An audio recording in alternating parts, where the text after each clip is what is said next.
Hey everyone, welcome to Psychology in Time. I'm Rajbir and I'm here with my amazing co-hosts Katya, Nicole, and Brianna. Today we're diving deep into the fascinating year of 1900, an incredibly transformative time for psychology. We'll explore everything from groundbreaking theories to the cultural and political forces shaping the field. Let's kick things off by discussing some of the most significant developments that year. Much of what we are about to talk about is discussed in the widely used textbook by Francher and Rutherford, 2016. So definitely check that out. Our first major event is how William Wundt, who is often called the father of experimental psychology, made a huge shift in his focus. Until then, he was all about lab-based experiments, but in 1900, he published volumes on vulgar psychology or cultural psychology. According to Francher and Rutherford, 2016, this work explored phenomena like language and religion, which they thought couldn't be studied experimentally. Now, Rajbir, do you think this shift was controversial at the time? People might have thought he was stepping away from real science. Absolutely. Wundt faced criticism for it, especially since experimental psychology was still proving itself as a legitimate scientific discipline. However, written in Schultz and Schultz 2004, Wundt believed that human behavior had individual and collective dimensions, and studying culture was essential to understanding the bigger picture. And it's fascinating how forward-thinking Wundt was. And this was happening at a time when psychology itself was growing as an institution. Did you know that the APA had grown from just 31 members in 1892 to 127 members by 1900? According to Francher and Rutherford in 2016, they showed that kind of growth shows how much momentum the field was gaining. That's an incredible leap. It feels like psychology was finding its place in both academia and society. But it wasn't just about growth. It was also about a time of intense debates about what psychology should be. Katya, you've been looking at this period's political and cultural context. What stood out to you? Well, the turn of the 20th century was dominated by imperialism. Written in Encyclopedia Britannica, the European empires were expanding, and the U.S. had just emerged as a global power after the Spanish-American War. This was also the height of the scramble for Africa, where European nations were carving up the continents for resources and territory. The second wave of the Industrial Revolution also drove technological progress, urbanization, and societal shifts. Looking past the political and economic growth, there were many cultural changes. Women began to push for greater roles in education and professional fields. Just take a look at figures like Lillian Gilbert and Mary Calkins. The imperialist mindset of this era actually seeped into psychology through ideas like eugenics, which sought to apply Darwinian concepts to human populations. Eugenicists argued that inferior groups should be restricted from reproducing to improve societal health. Rajbir, you mentioned Karl Pearson earlier. How did he contribute to this movement? Pearson was a statistician and a prodigy of Francis Galton, the founder of eugenics. Dalzell and Polite, 2013, wrote that in 1900, Pearson warned people about the so-called menace of the feeble-minded, basically advocating for policies restricting their reproduction because they were deemed unfit. He used biostatistics to give these ideas a veneer of scientific legitimacy. Eugenicists used these frameworks to argue that selective breeding could accelerate human evolution, thereby improving the population. That's chilling, and these ideas didn't just stay in academic circles, they influenced real-world policies. Eugenics inspired immigration restrictions, sterilization laws to limit undesirable traits, and even marriage laws in places like the US and Canada, according to Eccleston, 2007. It's a grim reminder of how science can be misused to justify prejudice, as these ideas were rooted in racial, economic, and societal biases, often targeting marginalized groups. Take, for example, the immigration policies. These included eugenic principles, but the goal was to bar certain ethnicities or individuals with disabilities to preserve societal health and genetic quality. Doesn't seem very ethical or fair, does it? It is very clear that Pearson's personal biases shaped his interpretations, but all his work was done in the name of social progress. Eccleston's 2007 study looks at the practical applications of eugenics, specifically through sterilization laws. These policies targeted individuals considered sexually deviant, mentally ill, or otherwise unfit, under the belief that such measures could or would protect societal health and improve the population. Public campaigns actually bolstered support for these measures by invoking fears of societal degeneration. These essentially reflect the influence of eugenic thought in public health and legal systems. I don't know how I feel about it though. The foundation for this theory is built on a lot of bias and prejudice. Okay, now shifting to Freud's groundbreaking work, The Interpretation of Dreams, which was published in 1900. Now, this book opens up a fascinating discussion. Freud's ideas on dreams as a form of wish fulfillment revolutionized how we think about the subconscious. He proposed that dreams could be a royal road to the unconscious, offering insight into our deeper, often hidden desires and fears. For example, imagine a person who dreams about winning an award or achieving a long-coveted goal. Freud might interpret this as a representation of unfulfilled aspiration or repressed ambition in waking life. The dream could symbolize the dreamer's unconscious wish for recognition or success. Freud also discussed how dreams could process repressed emotions. We can suppose someone experiences a recurring dream about an argument with a loved one who has passed away. According to Freud, this might indicate unresolved guilt or lingering emotions tied to that relationship. The dream becomes a way for the mind to grapple with these emotions in a safe and symbolic manner. Real-life applications of Freud's theory can be seen in modern therapy. Therapists often ask clients to reflect on their dreams to uncover hidden stressors or emotions. For example, a person's frequently dreaming about being chased might uncover underlying anxieties or fear they hadn't consciously acknowledged. Even in popular culture, Freud's theories remain relevant. Movies and literature often use dream sequences to represent characters' inner conflicts or desires. For example, the film Inception explores the idea of shaping and interpreting dreams, a concept heavily influenced by Freudian ideas. Though Freud theories have been critiqued and evolved over time, the notion that dreams are a window for the unconscious continues to inspire both psychological exploration and artistic expression. Nicole, can you break down how Freud approached dream analysis? I know he talked about manifest and latent content. Sure. So Freud's theory of dreams distinguishes between manifest content and latent content, two key elements that play different roles in understanding dreams. Now, manifest content refers to the actual storyline of a dream, the part that you can recall upon waking up. It includes the specific people, events, or settings that appear in the dream.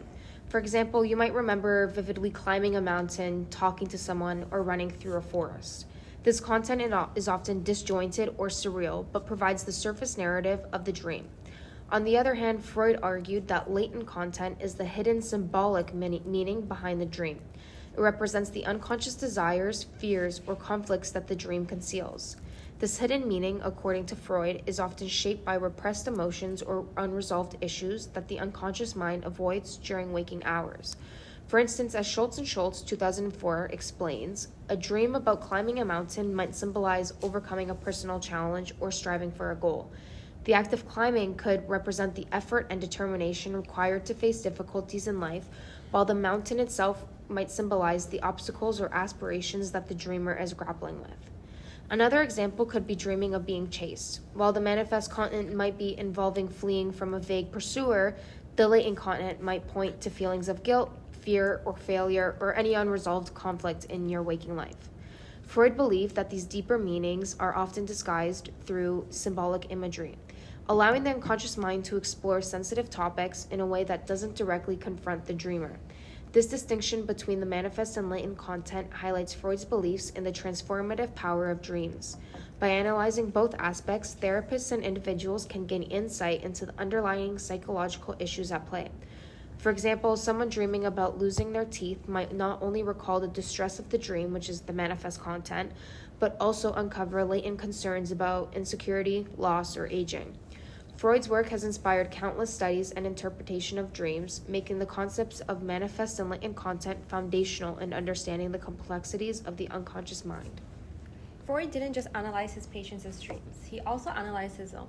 In a quote, Freud explained his perspective on dream analysis and the unconscious. It was said that Freud himself was a good dreamer, someone who frequently retained vivid recollections of his own dreams. He began explicitly asking his patients to free associate to their dreams while doing the same thing himself. When he did so, he found that the free associations suggested a surprisingly new explanation for these perplexing nighttime experiences. In 1900, he described this in The Interpretation of Dreams, which is regarded as the most important of all his works. As indicated in the Freud Museum of London, it was written that he believed dreams offered a unique window into the unconscious. His book actually emphasized the importance of the unconscious in shaping human behavior and experiences, which became a cornerstone of psychoanalytic theory. And what's interesting is how radical this idea was. Before Freud, dreams were often dismissed as meaningless or random. He gave them significance by believing that they could reveal hidden psychological truths. It's amazing how his work shaped psychology and entered pop culture. Even people who know little about Freud recognize his emphasis on dreams. Freud's work was also groundbreaking in shaping early psychology, particularly through his exploration of the unconscious mind and the psychoanalytic theory. Let me take you back to 1900, a turning point for psychology. For centuries, the mind was studied through philosophy, relying on the speculation and introspection. But by the 20th century, psychology was transforming into a scientific discipline. Researchers in newly built laboratories were using controlled experiments and systematic observations to explore cognition, perception, and behavior with a level of precision never seen before. Meanwhile, Wundt, often called the father of experimental psychology, was broadening his focus. While his earlier work was centered on individual mental processes, Wundt now turned to Volcker psychology or folk psychology to explore the shared psychological foundations of culture, language, and traditions. He believed this collective phenomena could be fully understood in a lab, but were just as critical to human psychology. Together, these efforts, refining experimental methods and branching into cultural psychology, shaped the field into something far more dynamic and diverse. By 1900, psychology was no longer just about individual minds. It was becoming a robust science of both the individual and the collective experience.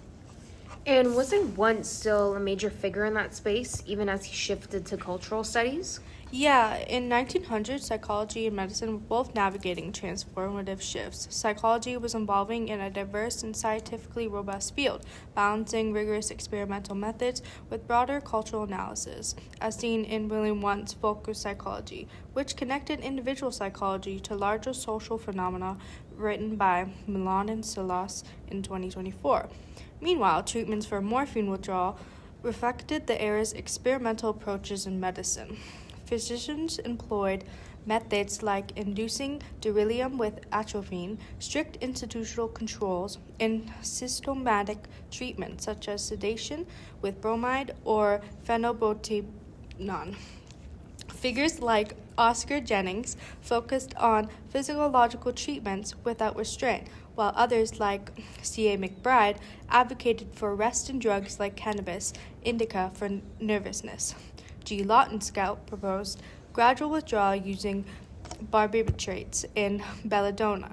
Physicians themselves were overrepresented among morphine users, highlighting professional pressures and easy access. The era's debates, marked by criticism of others' methods and optimism about their own, offer valuable lessons for both psychology and medicine, which is the importance of diverse perspectives and critical evaluation in advancing treatment and understanding.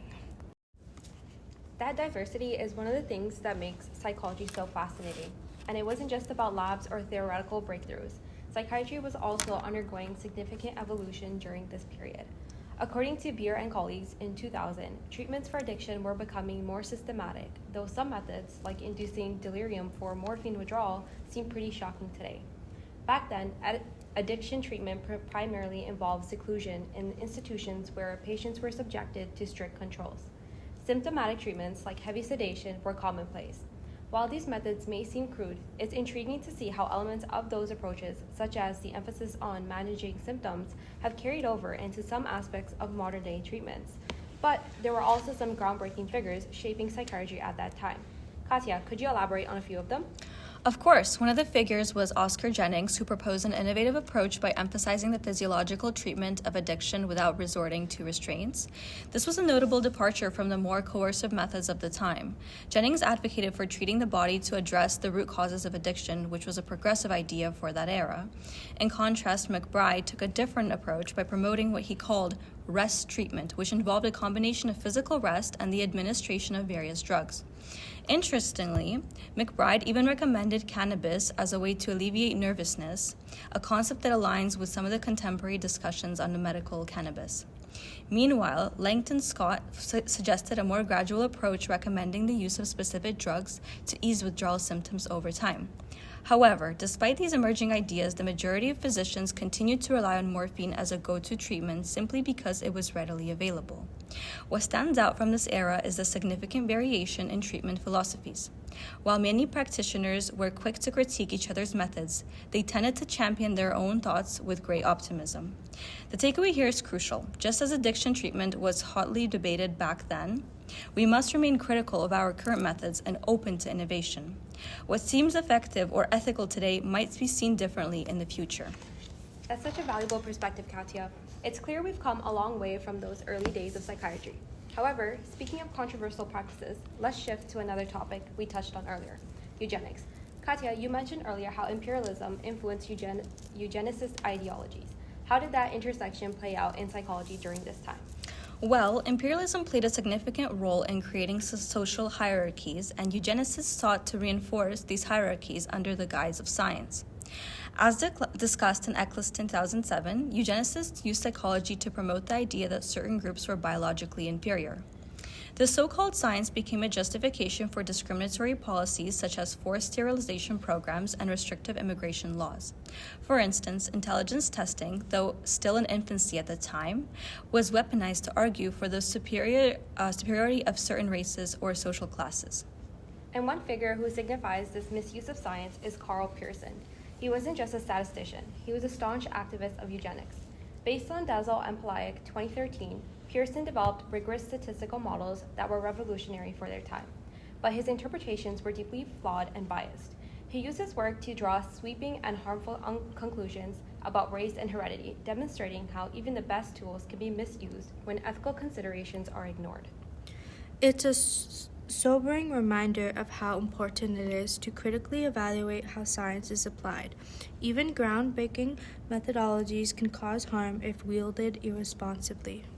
Exactly. That's why we must be vigilant about the ethical implications of our work, especially when it influences public policy or societal norms.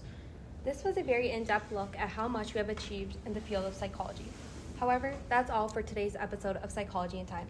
Thanks to Katya, Nicole, and Brianna for joining me on this deep dive into the year 1900. It's amazing to think about how much was happening in the field that year. From Wundt's shift to cultural psychology to Freud's dream theories and the troubling rise of eugenics, 1900 was truly a turning point. Absolutely. And it's a reminder that psychology doesn't exist in a vacuum. It's always shaped by broader historical and cultural context.